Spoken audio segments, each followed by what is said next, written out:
वस्तु जे भारे वचने जीव पण न कहे आगल मने ते प्रगति ना पारे ये काई हूँ तो આપણું સારે જે કાંઈ હું તો આપણું સારે સગાઈ કીની પ્રગટે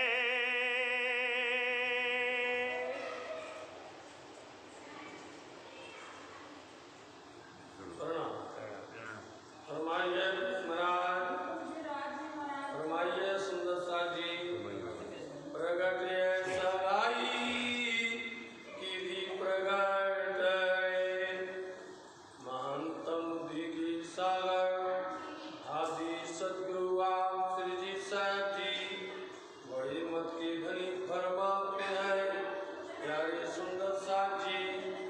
ना काई मन ना काई चित्त ना काई मारे हृदय की बड़ी मत आप धाम धनी इंद्रावती जी के जुबा मुबारक से साक्षात ये चौपाई प्रगटी है, प्रसंग है चौपाई हमें चौपाई प्रगटी है।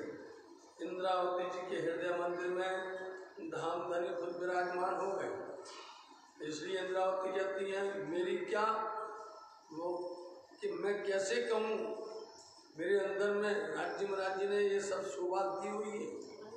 नहीं तो ये वचन इंद्रावती के मुख से प्रकट नहीं, मैं तो कभी सोच नहीं था कि वाणी हमारे मुख से होगी, ना मैंने सोचा, ना मेरे पास इतनी बुद्धि थी, ना मन में था। ऐसी विशाल बुद्धि धाम धनी ने करके चौपाई प्रकट करवा दी है। इस प्रकरण का तात्पर्य यही है मुख्य। इसलिए अब धाम धनी अंदर बैठ करके जो वाणी कह रहे हैं, इस वाणी के माध्यम से आप कहती हैं कि जो हमने पहले मंडल में जो कुछ हमारी बात हुई थी वो सब प्रकट कर रहे हैं।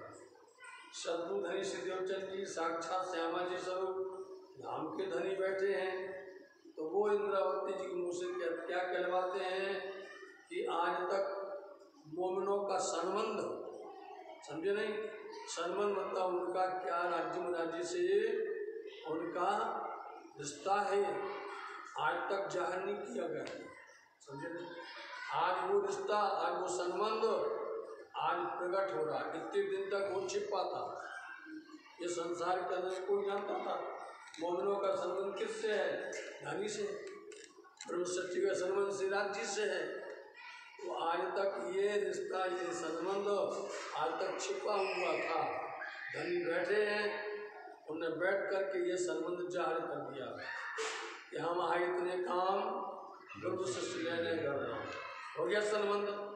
क्यों आए धाम धनी, हम आए इतने लिए, इसलिए मोमनों का संबंध नहीं होता धनी नहीं बैठते थे, संबंध नहीं होता बुलाने नहीं आते थे, संबंध नहीं होता तो वाणी नहीं कहते थे।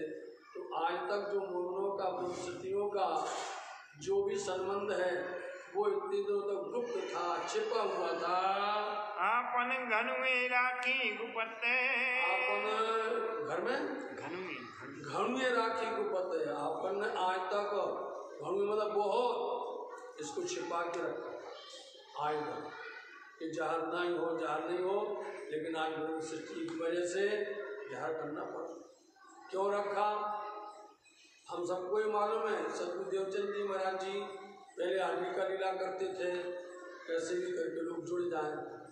आदि का लीला के बाद फिर कभी ब्रज की ऐसी रहस्य में चर्चा, फिर उसके बाद कभी रास की चर्चा और कभी जो है परम नाम की चर्चा, ऐसे करते थे ताकि सुंदर साथ आ जाए, आकर्षित हो जाए, समझ ले में बात को।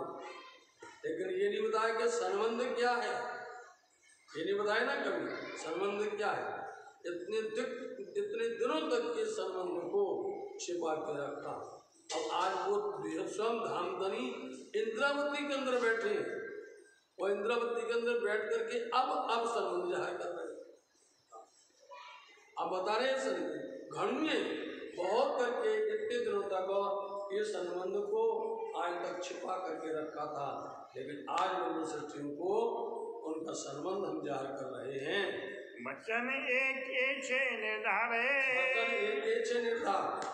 वचन मतलब शब्द, ये वचन जो है निर्धार होते निश्चित। ये वचन बिल्कुल निश्चित है, इसमें कोई शंका नहीं है कि धाम धनी का रूहों का संबंध मूल परम धाम से है। यहाँ का संबंध नहीं है, संसार का झूठा संबंध नहीं है। और जो असल संबंध होता है वो प्रकट अब हो रहा है।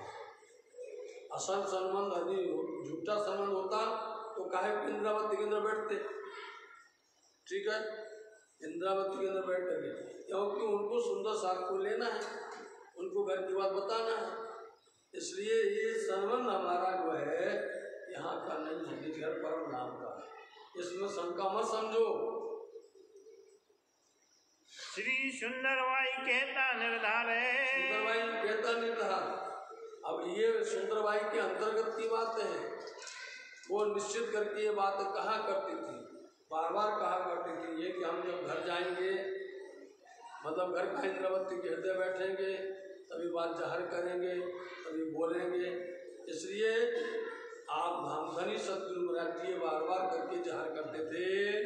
आलीला ठासे विस्तारे। आलीला ठासे विस्तार, ये भी कहा आज नहीं, ये आने वाले समय में इस लीला का विस्तार होगा। अभी तो सतगुरु क्यों कहा था, क्यों कहा था ये आज नहीं, आने वाले समय में ये लीला का बहुत विस्तार फैल जाएगा। कब? जब इंद्रावती के अंदर बैठेंगे, जब दूसरा जामा धारण करेंगे, तब ये लीला का विस्तार फैलेगा, प्रचार होगा, परमधाम की जल्दी जल्दी का वर्णन होगा और कोई बात छिपी नहीं रहेगी। ये लीला का इतना ज्यादा विस्तार होगा आगे, ऐसा सतगुरु महाराज जी कहा करते थे। सूरज ढाक क्यों ना रहे लगा रहे। सूरज ढाक क्यों ना रहे, और ये भी कहा करते थे कि जब ये ज्ञान का सूरज, जब ये ज्ञान का सूरज प्रकट हो जाएगा, फिर कोई इसको छिपा नहीं पाएगा। सूरज जब ये सूरज नहीं कि जब ये सूरज देख ही ले तो अंधेरी घेर, पशु पक्षी आदमी सब तरह आके फिर ये सूरज तो सुबह उदय होता है और रात में डूब जाता, अस्त हो जाता है।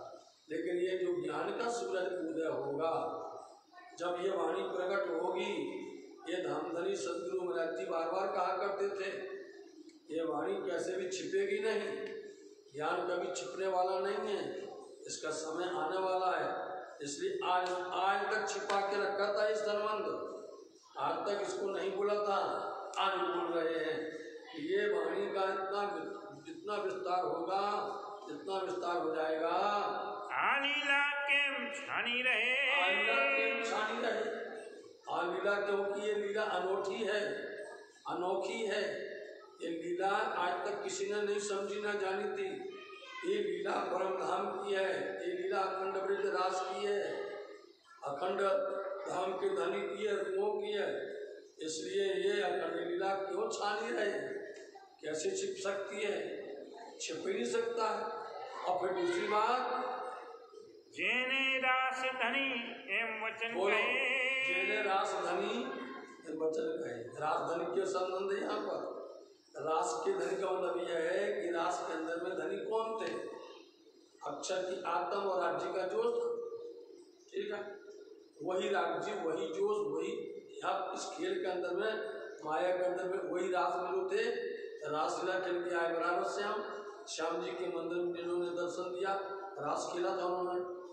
इसलिए ये रास के धनी हैं, जो रास से, जो परमधाम से रास में आए थे, वो स्वरूप आज कहाँ बैठा हुआ है, श्री देवचंद जी के अंदर में। देवचंद जी कहाँ बैठे हुए हैं, साक्षात इंद्रावती के अंदर में। ये वाणी वही प्रकट कर रहे हैं। जब वो धामधनी ये वाणी को प्रकट करेगा, जो जहाँ भी होगा दौड़ेगा सुनने के लिए। जो जहाँ भी होगा, मन के अंदर में मैल होगा तो भी दूर हो जाएगा, मन में अंधेरा भी होगा तो वो अंधेरा भी भग जाएगा, क्योंकि ऐसा सूरज प्रकट हुआ है। ऐसा सूरज धाम के नारा ही लगा, साक्षात ये सूरज है, धाम के धनी आए हुए हैं। इसलिए जिनको ये धाम के धनी जो वचन कहेंगे, कोई भी इससे मुकर नहीं सकता है।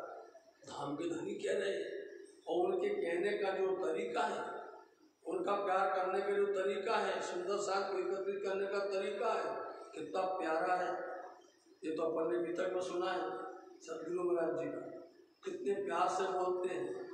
कभी सुंदर साथ के लिए अभी निःशब्द रो देते हैं, कभी सुंदर साथ के ऊपर में कभी झटक भी देते हैं, कभी गुस्सा भी हो जाते थे, लेकिन क्यों होते थे? सुंदर साथ के लिए होते थे। इसलिए जो वाणी को ऐसे धाम के धनी मुख से प्रकट करे तो कोई सुने बिना नहीं रह सकता है, उसमें डूब जाता है, खिंचा चला जाता है। आज तक ये बातें छिपी थी कि हमारा राज्य से संबंध क्या है, राज्य का हमसे संबंध क्या है, आज वो संबंध जान हुआ है। माटे तमे सुनजो साथ माटे तमे सुनजो साथ, इसलिए जो कोई साथ हो, जो कोई ब्रह्म सृष्टि का हो, ते माटे इसीलिए सुनना।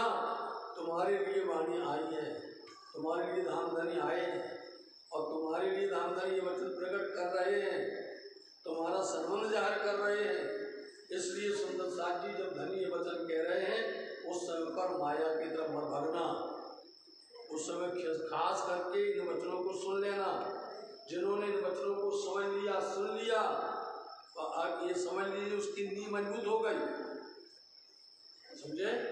नींव मतलब भैया होती ना भवन बनाने की, तो नींव मजबूत हो जाएगी इन वचनों को। और यदि इन वचनों को नहीं समझ पाए तो आगे वचन में फीके पड़ जाते हैं, आगे वचन को बाहर उठा नहीं पाएंगे। इसलिए इन वचनों को ध्यान से बड़े प्यार से सुनो। जे प्रगट लीला की नी प्राणनाथ है, जे प्रगट लीला की नी सी प्राणनाथ, ऐसे प्राणनाथ धामधनी साक्षात सदगुरु महाराज जी, जो कि आपको इसकी विगत हमने पहले बता दी है, ऐसे प्राणनाथ जी हैं जो ये लीला को प्रकट कर रहे हैं। कौन सी लीला को? धाम की लीला को प्रकट कर रहे हैं, ब्रज की लीला को प्रकट कर रहे हैं, मोहनों की लीला को प्रकट कर रहे हैं और रास की लीला को प्रकट कर रहे हैं। ये वचन उनके मुख से प्रकट हो रहे हैं, इसलिए संबंध जाहिर कर रहे हैं।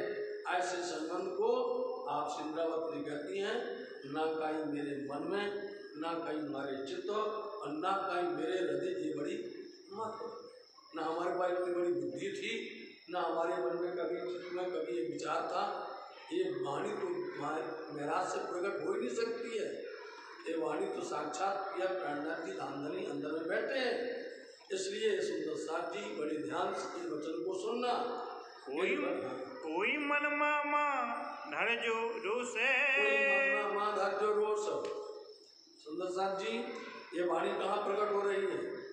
ये प्रकट हो रही है हफ्सा के अंदर, ठीक है, लेकिन इसके साथ में कहीं इशारा किया जा रहा है। भाई इशारा कोई खोलता नहीं है। कौन रोज करता था?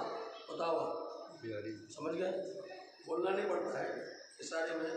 तो इसलिए ये जो वचन वाणी प्रकट हो रही है, तो ये वचनों को, क्योंकि जैसी वचन जाना रोज हो जाना, देख लो आप, जैसी वाणी लेकर के जाएंगे होगा ना रोज, बंद कर दो ताला लगा। तो खुद कह रहे हैं कि ये इन वचनों को सुन करके कोई मन के अंदर में दुखी मत होना, समझे नहीं? अभी ये जो वचन महाराज से प्रकट कैसे हो गए, ये कैसे इन्होंने बोल दिए, कैसे कह दिया, इस ऐसे मन के अंदर में कोई प्रकार से जरा भी दुखी मत होना।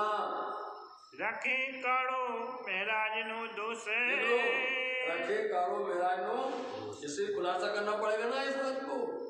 रखे मतलब मत, काड़ो मतलब निकालना महाराज का, तो महाराज का कोई गुनाह है मत निकालना। हम अभी से कह रहे हैं कि वचन महाराज से प्रकट नहीं हो रहे हैं। हम अभी कह रहे हैं हमारे मन में ये नहीं था, हमारे चित्त में ये नहीं था, हमारे में बुद्धि धनी खुद बैठे हैं और वो प्रकट संबंध जाहिर कर रहे हैं, नहीं कर रहे, कोई तो कर रहे, धनी कर रहे। इसलिए इन वचनों के अंदर में जो वचन है ये भारी धाम धनी के हैं। ऐसे समय मन के अंदर में रोष दुख मत होना और न महाराज का कोई गुनाह निकालना, न महाराज का कोई प्रकार का गुनाह मत निकाल देना, नहीं तो गुनाह लगा देते हैं तुरंत। तो एटलू तमे जानो निर्धार, फिर कह रहे हैं एटलू तमे जानो निर्धार। एटलू मतलब इतना, तमे तुम जानो समझो, निर्धार निश्चित। तुम इतना समझो, ये निश्चित समझो। हम कह रहे हैं दोष नहीं निकालना, मन में दुखी मत होना। हाँ, तुम अपने दिल में इतना निश्चित समझ लेना, ये वचन में राज जी प्रगट न थाए। पहले से देखिए, विनम्रता देखिए, है ना। नहीं तो वो लोग बोलते हमारे से हुआ, हम अहंकार आ जाता है। इसलिए हम बार बार विनय करते हैं, विनम्रता से कहते हैं कि ये वचन महाराज से प्रकट नहीं होने वाले, क्योंकि लोग यही समझते हैं महाराज से क्यों होगा। कहीं सुन दिया था शोभा दीदी कालभूत, ये तो कालभूत जिस तरह से मूर्ति को पूजा में दिया जाता मानता, ऐसे मेरे शरीर को मान सम्मान मिला हुआ है, धनी ने करवाया। इसलिए ये वचन महाराज से प्रकट होने वाले नहीं है, ये कभी कोई दिल में मत लेना, ऐसा मत समझना। अपने घर नहीं ये बातें। दूसरी बात, अपने घर की, अपना घर मतलब परम धाम, अपने घर की ये परंपरा, ये रिवाज, ये रीति अपने घर की ये नहीं है। जे क्यों करी मानिए विख्यात ये शब्द मांडवीय शब्द मारवाड़ी है, समझे नहीं। मांडवी मारवाड़ी शब्द है। मांडना मतलब कि उसको रचना करना, लिखना, समझे। तो बोले कि हम क्यों मतलब कविता की तरह इसकी रचना करें, है ना। मानव हाटी मतलब रचना करना, ये हमारे घर की कोई ऐसी रीति नहीं है, हमारे घर की कोई ऐसी परंपरा नहीं है, परंपरा कि हम किसी बात को कविता जैसे इसकी रचना करें। किव कर मतलब जैसे कि मतलब कवि बनाता ना, कवि रचना करता कविता की, इसलिए हमारे घर की नहीं है ये बात। पहले से बता दिया है सुंदर सा जी कि कविता जैसे हमारे घर की कोई परंपरा नहीं है। मन माहे एम जानू घणो। हाँ, मन माहे एम जानू घणो, हम मन में ये बहुत अच्छे से जानते, घणो मतलब बहुत अच्छे से जानते हैं। हम अपने मन में ही जानते हैं। यदि हम कविता करने बैठ जाएंगे तो ये खेल देखने आए हैं, खेल देखना रह जाएगा, समझे। तो क्यों कविता के अंदर में क्या होता है, छंद, दोहा होते, मात्राएं, उन मात्रा देखी जाती हैं। दोहा में कितनी मात्रा होती, छंद में कितनी मात्रा होती है। हिंदी में पढ़ते नहीं, गद्य में मास्टर साहब, उन मात्रा देखी जाती है। इसलिए यदि उसमें लग जाएंगे तो फिर देखना पड़ेगा ये शब्द ने इतना बोल दिया है, इसमें इसके बाद ये मात्रा ये आनी चाहिए, इतनी मात्रा होनी चाहिए। किसी में 16 मात्राएं होती हैं और किसी में 24 मात्राएं होती हैं, है ना। सोरठा में अलग मात्राएं होती हैं। इसलिए ये अपने घर की ये बात नहीं है कि हम कविता करके इसकी रचना करें, है ना। यदि हम कविता करने बैठ जाएंगे तो क्या होगा, ये किव नहीं ये काम अपने, ये क्यों नहीं काम अपनो। इसलिए ना अपन कोई कवि है और ना हम कोई ऐसे कविता रचने का काम कर रहे हैं। हम कविता नहीं रच रहे, हमारा काम ये नहीं है। हाँ, फिर आगे बता देंगे कि वो हो गई, कविता हो गई, वो धनी की कृपा है। लेकिन हमने उसके दिल में, अपने दिल में ये नहीं सोचा, ना मेरे मन में ना मेरे चित्त में ये शब्द जरूर पकड़ना। चौपाई प्रगति है, चौपाई प्रकट हो रही है, लेकिन शब्द ये जरूर पकड़ के रखना कि ना कहीं मेरे मन में, ना हमारे चित्त, ना मेरे ये बड़ी कोई, ये हमारे पास नहीं है। सब धनी संबंध जाहिर कर रहे हैं, धनी की कृपा हो रही है। इसलिए ये जो हमारे घर परम नाम की ऐसी कोई रिवाज नहीं है कि हम कविता करने के लिए बैठे, और कविता करने बैठेंगे तो हम फिर माया खेल देखने आए हैं तो नहीं देख पाएंगे, उसमें रम नहीं पाएंगे, उसमें अच्छी तरह से समझ नहीं पाएंगे। पण आता नहीं काई इतनी बात है, आता नहीं काई की, परंतु इस कविता की बात बोलो, परंतु एक कविता करने की, कवि की रचना की कोई बात ही नहीं है। ये दिल में सोचा ही नहीं है, दिल के अंदर में हमारी बात आई ही नहीं है कि ये कविता करना चाहिए, कविता रचनी चाहिए। इस तरह से ये कोई कवि हमने नहीं दिया है। हृदय बेसी कहराव्यूं सीतान ना ये हृदय में बैठ कर, हृदय बोलते हृदय में बैठे हैं श्री प्राणनाथ, वो कहलवा रहे हैं। इसलिए कोई मन में ना रोष रखो, कोई प्रकार का ना दुखी हो, ये धामधनी अंतर्गत करके कहलवा रहे हैं। वो अपना संबंध जाहिर कर रहे हैं, लेकिन लोगों को लगता अरे महाराज के अंदर धनी बैठ गए, आ गया ना, दुखी हो गए नहीं हो गए, महाराज के अंदर धनी बैठ गए, बोलिए हम क्या करें, हमने तो कुछ नहीं बात की है, अब धनी ने एकांत में आकर के वासा किया है तो हम क्या करें। हृदय बैठ करके श्री प्राणनाथ ने, अब प्राणनाथ समझ रहे आप, सदगुरुधनी श्री देवचंद, और सदगुरुदेव चंद जी महाराज जी के अंदर रास का धनी विराजमान है, रास के धनी अपना धनी श्री श्यामा श्याम, अपना वासा है निधाम। इसलिए ये वाणी हमारे साक्षात प्राणनाथ हृदय बैठ करके रवा रहे हैं। श्री प्राणनाथ श्री प्राणनाथ मन माए में जानू घणू मन माए जानू सही, ये किव नहीं काम आपणो, મને આતા નથી કાઈ કિવની વાતે, બેસી કેરાવ્યું શ્રી પ્રાણનાથ